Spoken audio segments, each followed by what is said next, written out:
अस्सलाम वालेकुम स्टूडेंट्स। हम आज बात कर रहे हैं economic growth and objective of fiscal policy के हवाले से। Economic growth and fiscal policy के ऑब्जेक्टिव के हवाले से जब हम बात करते हैं तो बहुत से टॉपिक्स ऐसे हैं जो क्लास में भी हम ज़ेर बहस लाए थे, लेकिन यहाँ पर कुछ एमसीक्यूज़ मैं आपके साथ शेयर करना चाहता हूँ। देखिए, इन एमसीक्यूज़ में सबसे पहला जो आपका एमसीक्यू है वो है economic growth is an increase in the production of goods and services over a specific period of time and can also be defined। देखिए, इकोनॉमिक ग्रोथ का मतलब ये होता है कि इकोनॉमी का जो प्रोडक्टिव पोटेंशियल है वो बढ़ जाए और इकोनॉमी के प्रोडक्टिव पोटेंशियल में एक नुमाया चेंज आ जाए। ये चेंज इस नेचर का हो जिसके अंदर आप ये कह सकते हैं कि गुड्स एंड सर्विसेज ज़्यादा प्रोड्यूस की जा सकें और जो आपके पास पोटेंशियली इनपुट रिसोर्सेज हैं उनमें इजाफा हो, उनकी यूटिलाइजेशन बेटर हो और उसके साथ साथ जो इनका कॉम्बिनेशन फैक्टर है उसकी मदद से हम प्रोडक्शन ज़्यादा कर सकें ओवरऑल इकोनॉमी में। इस हवाले से ऊपर एक डेफिनेशन दी हुई है, economic growth is an increase in the production of goods and services over a specific period of time. नीचे economic growth is an increase in inflation adjusted market value of goods and services produced by an economy over a time या over time. देखिए, हम जानते हैं कि हम जब GDP calculate करते हैं तो हम जीडीपी डिफ्लेटर की मदद से उस पर इन्फ्लेशनरी इफेक्ट को क्राउड आउट करते हैं। यहाँ पर भी बिल्कुल ऐसा हो सकता है कि प्रोडक्टिव पोटेंशियल का एग्जैक्ट अंदाजा लगाने के लिए उसके अंदर से इन्फ्लेशन एडजस्टमेंट की जाए, लेकिन बात वही है कि इससे कितनी पोटेंशियल में इजाफा हुआ है, लिहाजा ये ठीक डेफिनेशन है।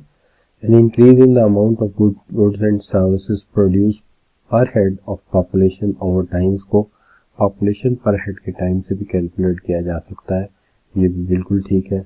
An increase in productive capacity of economy to produce goods and services, ये भी बेसिक डेफिनेशन ठीक है। इस तरह ये सारी ही डेफिनेशन इकोनॉमिक ग्रोथ के एतबार से बिल्कुल ठीक है। इस लिहाज से सही ऑप्शन जो है वो डी लिया जा सकता है। आगे हम बात करते हैं find the factor which is not conducive for economic growth. देखिए, कंड्यूसिव का मतलब हम अपनी आसान जुबान में लेते हैं साजगार, मौसर, इफेक्टिव। तो इसमें से कौन सा ऐसा फैक्टर है जो मौसर नहीं है? तो टेक्नोलॉजिकल डेवलपमेंट तो इफेक्टिव है, इससे तो ग्रोथ बढ़ती है। Positive expectation and new investment, इससे भी फायदा होता है। और ट्रेनिंग ऑफ वर्कफोर्स होता है, इससे भी जो आपका प्रोडक्टिव कैपेसिटी है वो बढ़ जाती है। एक ही चीज़ है sudden increase in import of luxuries, इसका नेगेटिव इफेक्ट हो सकता है। लिहाजा सी का ऑप्शन चूज करेंगे यहाँ पे, क्योंकि हमें ऑपोजिट ऑप्शन चूज करना है। विच फैक्टर डबल विच आ गया, इसको हम हटा देते हैं। Which factor is conducive for economic growth, इसमें से कौन सा फैक्टर कंड्यूसिव है इकोनॉमिक ग्रोथ के लिए? मोबिलिटी ऑफ लेबर, वो तो है। जितनी लेबर एक एरिया से दूसरे एरिया में मोबाइल होगी उतनी प्रोडक्टिव ज़्यादा होगी। अवेलेबिलिटी ऑफ कैपिटल, इससे भी फ़र्क पड़ता है। जितना कैपिटल हमारे पास ज़्यादा होगा उतनी प्रोडक्टिव कैपेसिटी हमारी बढ़ेगी, इक्विपमेंट और मशीनरी ज़्यादा दस्तियाब हो सकेगी। Improvement in infrastructure, rail, road, train जितना बेहतर होगी उससे भी हमारी प्रोडक्टिव कैपेसिटी में इजाफा होगा, इसलिए हमें ऑल ऑफ अबव लेना होगा।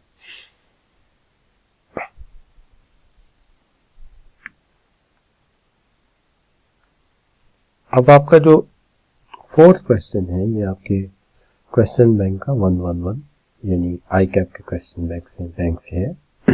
Economic growth is an industrial society result from, economic growth जो है वो इज एन इंडस्ट्रियल सोसाइटी, एक इंडस्ट्रियल सोसाइटी में रिजल्ट है किस चीज़ का? टेक्नोलॉजिकल डेवलपमेंट का, जिद्दत का, इनोवेशन का और कैपिटल प्रोडक्शन का, यानी productive capacity in the form of tools and equipment. तो यहाँ पे भी आप ऑल ऑफ अबव की ऑप्शन पिक करेंगे। आगे आ जाता है given the advantages of economic growth which one is exception, यानी यहाँ एडवांटेजेस दिए गए हैं लेकिन एक मैच नहीं करता है, एक एडवांटेज नहीं है, वो ढूंढना है। हायर लिविंग स्टैंडर्ड ये तो होगा जब इकोनॉमिक ग्रोथ होगी तो ज़्यादा गुड्स और ज़्यादा सर्विसेज मिलेंगी, जिससे हमारा जो है वो लिविंग स्टैंडर्ड बेहतर होगा। कंसर्न विथ नेचुरल इन्वायरमेंट ये नहीं होगा, क्योंकि नेचुरल इन्वायरमेंट तो इससे इफेक्ट होगा, ये इसका नेगेटिव इफेक्ट आएगा, पॉजिटिव इफेक्ट नहीं आएगा। एम्प्लॉयमेंट इफेक्ट, एम्प्लॉयमेंट बढ़ेगी, फिजिकल बेनिफिट वो भी होंगे, टैक्स वगैरह मिलेगा, लेकिन ये नहीं होगा, ये बल्कि इसका नेगेटिव इफेक्ट होगा। 6. Which of the following is an objective of physical policy. देखिए फिजिकल पॉलिसी की जब हम बात करते हैं तो फिजिकल पॉलिसी के हमारे ऑब्जेक्टिव जो हैं उसके अंदर एक तो हम चाहते हैं कि इकोनॉमिक ग्रोथ हो, दूसरा हम चाहते हैं कि इकोनॉमी में इन्फ्लेशन कम हो, कंट्रोल हो, दूसरा अनएम्प्लॉयमेंट कम हो या एम्प्लॉयमेंट लेवल बढ़ जाए, अनएम्प्लॉयमेंट लेवल कम हो, और फेवरेबल बैलेंस ऑफ पेमेंट हो। तो इसमें से अगर देखा जाए तो जीरो इन्फ्लेशन तो हो ही नहीं सकता, रिड्यूस मनी सप्लाई कंसर्न नहीं है, एक्सचेंज रेट लो का कंसर्न नहीं है, सिर्फ एक ही स्टेबल इकोनॉमिक ग्रोथ, तो ये इसका राइट ऑप्शन हो सकता है। आगे देखते हैं, along with the benefit certain cost are also associated with economic growth, this include, कि इसमें से कौन सी जो है वो कॉस्ट ऑफ क्या है इकोनॉमिक ग्रोथ है। देखिए हाई अनएम्प्लॉयमेंट तो नहीं होती, जब ग्रोथ होती है तो एम्प्लॉयमेंट बढ़ती है, तो अनएम्प्लॉयमेंट तो कम होती है, तो ये तो ऑप्शन ही गलत है।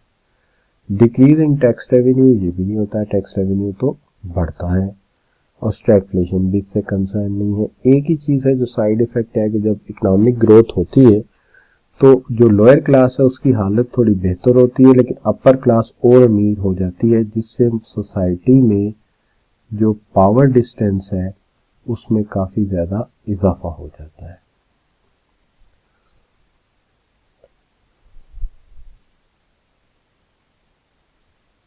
Which of the following is not a determinant factor in the rate of growth of country's standard of living?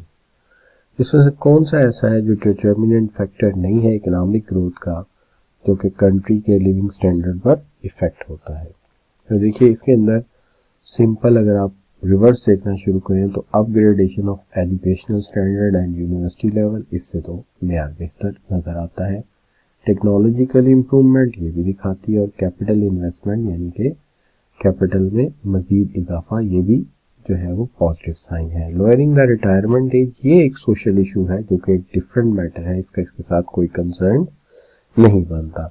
Growth के साथ ये तो बात बसता है कि मेयार ज़िंदगी बेहतर होगा, एजुकेशन बेहतर होगी, उस माशरे की टेक्नोलॉजी बेहतर होगी, वहाँ पर कैपिटल फॉर्मेशन, ज़्यादा मशीनें, ज़्यादा इक्विपमेंट, ज़्यादा प्रोडक्टिव रिसोर्सेज इकट्ठे होंगे। Economic growth in an industrial society result from, किस चीज़ का रिजल्ट है, ये रिपीट हुआ है सवाल पेपर में भी, इसलिए यहाँ पे भी रिपीट कर दिया गया, तो ये इसका आंसर जो है वो डी ही आएगा, हम पहले सॉल्व कर चुके हैं। Fiscal policy is means by which a government adjust, fiscal policy means by which a government adjust, fiscal policy का मतलब ये है जिससे गवर्नमेंट एडजस्ट करती है। देखिए अगर आप सिंपली फिस्कल पॉलिसी को देखते हैं तो आप कहते हैं कि it's a government policy of, it is government policy of income and expenditure. तो आप कहते हैं ये गवर्नमेंट पॉलिसी है इनकम और एक्सपेंडिचर की। अब इनकम से मुराद आपका रेवेन्यू है जो कि आप हासिल करते हैं टैक्सेस की शक्ल में,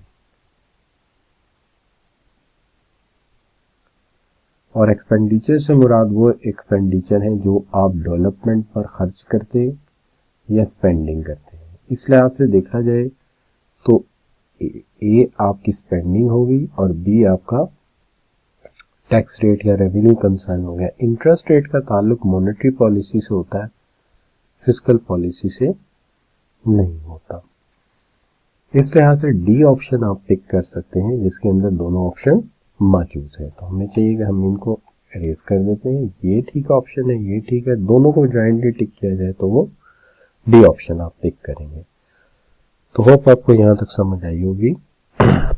आप मेरे लेक्चर्स जो है वो CFE में, I am teacher over there, instructor हूँ मैं, वहाँ पे पढ़ाता हूँ ये कोर्स। आप वहाँ से मेरे लेक्चर रेगुलर क्लासेस पढ़ सकते हैं या नेक्स्ट सेशन में जो टाइम टेबल आएगा उसको देख सकते हैं। इसके अलावा मेरे ऑनलाइन लेक्चर जो हैं वो आपको नियर पेड से मिल सकते हैं, और CFE के अपने भी ऑनलाइन लेक्चर्स अवेलेबल हैं, वहाँ से भी आप मेरे लेक्चर सुन सकते हैं। Thank you very much for joining. अल्लाह हाफिज़।